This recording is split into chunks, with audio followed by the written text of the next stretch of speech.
this is a very distressing state because they don't have good judgment. I have seen patients go poor because their father went to a manic state and started engaging in risky business ventures, which all collapsed. So that is something you really, even as regular people, would understand. You must understand depression, clinical depression, but also understand the other side, which is mania, right?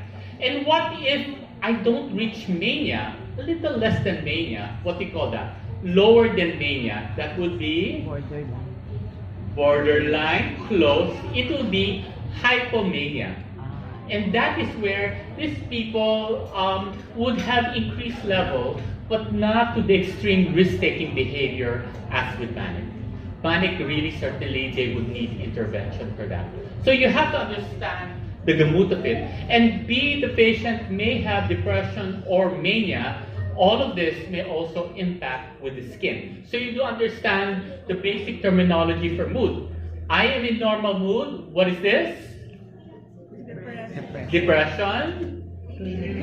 Clinical depression. Normal mood. What is this? Increased energy. This is hypomania. I go to the other extreme. Mania. Not hypermania. Mania is enough already. That's the highest thing already. So at least you know the terminology, and it's very important you know the basic concepts there. So I'll go, I think I described this a little. We use the term chronic schizophrenia. Are you familiar with delusional parasitosis? When I actually did my psychodermatology observership in England, I was surprised. They had a lot of patients with delusional parasitosis. So what exactly is that? The patient comes to the doctor and says, "Doc, you know what? I think I have insects under my skin. I think there are worms there, and I could feel them really crawling." Because we didn't see so much here. So I was asking my British dermatologist, what is the cause? You know what the cause is? Typically, people in England who complain of of delusional parasitosis have a history of chronic marijuana use. That seems to be a risk factor for developing this. And remember, you know, the doctor is going to say, you know what, there's nothing wrong with you. Okay. You know what they do? They go to another doctor. They go to another doctor because they believe it's true. But there's no objective findings. So here, you already know about depression. You know about clinical depression, hypomania, mania, schizophrenia, a little about it. And now that's another term, delusional parasitosis. When the person feels they're like insects or worms, what they feel in their skin. Now, body dysmorphic, some of you are lifestyle bloggers. Does anybody here know what body dysmorphic is? Okay, you do know there's a lot of interest now in cosmetic procedures, right? It's nothing wrong if you say, you know what, I want to have my nose fixed. You know what, I have my 25th reunion, I want liposuction, I want to look good for my hair. You know what, I'm getting married, you know, I want to, you know, look good. There's nothing perfectly wrong with that. This, however, is a more extreme state when we talk about body dysmorphic. Doc, you know what, I want my nose fixed, but I want it 2 degrees slightly to the right and about 1 degree going up. I'm not kidding. They want it perfect. They don't, and there's such a thing. It will never be to how they want. So you know what happens? I go from one doctor, oh, you know what? It's still not good. I go to another doctor, I go to another doctor. And typically they have history of chronic doctor hopping. So once you see somebody who uses, you know, plastic cosmetic procedures almost like a hobby, you begin to wonder, maybe there's something underneath that's propelling this, and it may be body dysmorphic. So you see now how a psychiatric condition by itself is stressing, but it can also impact on the skin and actually may result in a skin condition. Secondly here, this is quite understandable. You may have atopic dermatitis, you're stressed, and it becomes chronic stress, you may lead you to developing depression, which doesn't make it even easier. And lastly, stress. Atopic dermatitis, and thank you for sharing, by itself is very stressful. But you know what? You have to deal with other stresses as well outside from that. So they go back and forth as well. And typically when we think of this framework, it may range, the skin condition may be simply just dry skin, or even lead to eczema, which I think Dr. Wilsey really explained very well in her lecture earlier. So let's now segue into the psychodynamics, psychosocial dimension of dry skin. But what exactly is the difference between dry skin and eczema? I also want to explain to you, eczema is an umbrella term of chronic skin conditions. And let's hear now from this video from Chris Sack. Video please, audio. Audio please.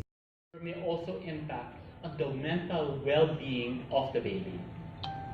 Now, how about mothers and mental health? And when I was looking about this, it actually surprised me because you know what? As mothers, worldwide, about 10% of pregnant women and 13% of women who have just given birth experience a mental disorder. And these rates even go higher in a third world. In a third world country similar to ours, it rises to 15%, almost 16% during pregnancy, and almost 20% after childhood, or what they call postpartum depression. So you see now, motherhood by itself can actually be a risk factor for mental health. So all of your mothers, all of you who are mothers here, congratulations, and thank you very much for being a mother. So congratulations. You have overcome the odds. So, how do we go about this? In terms of the dynamic, you have a baby with dry skin who after a while becomes irritable. So that adds to the maternal stress. But remember, being a mother by itself, because of their hormonal changes, may predispose them to stress. And on top of that, there are other social factors that come into play. That includes family, that includes friends as well. So the mother now is really caught in between between the baby and the family and society in general. So tips for mother. First of all, have a safe and loving relationship with your child. You always should make your child feel safe. Always consult a dermatologist for your skin conditions, or maybe even a pediatrician, and address the skin concerns of your baby by following the advice of your pediatrician or dermatologist. Take good care of your physical and mental well-being. Take a break, be able to relax, and if you need to, do get help when you feel overwhelmed. Now, as the child gets older, the dry skin, if it persists, may actually impact on the child's self-esteem and the child's confidence. And you know what? If a child is not confident, other kids or dominant kids pick this up, and it may put your child at risk for bullying. And for you mothers out there, I want to remind you that one, again, have a safe and loving relationship with your child, and ask your child, if there are any incidents of bullying at school, and if so, go to the school and really ask them about any bullying incident.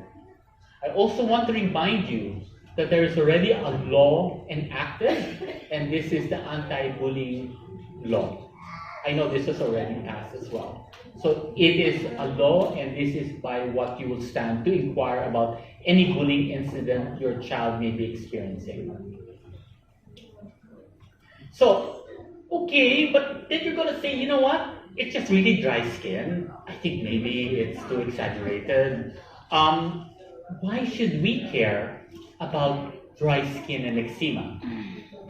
Interesting, in this particular article, it said that children who suffered from eczema during the first 2 years of life were actually likely to demonstrate psychological abnormalities at age 10.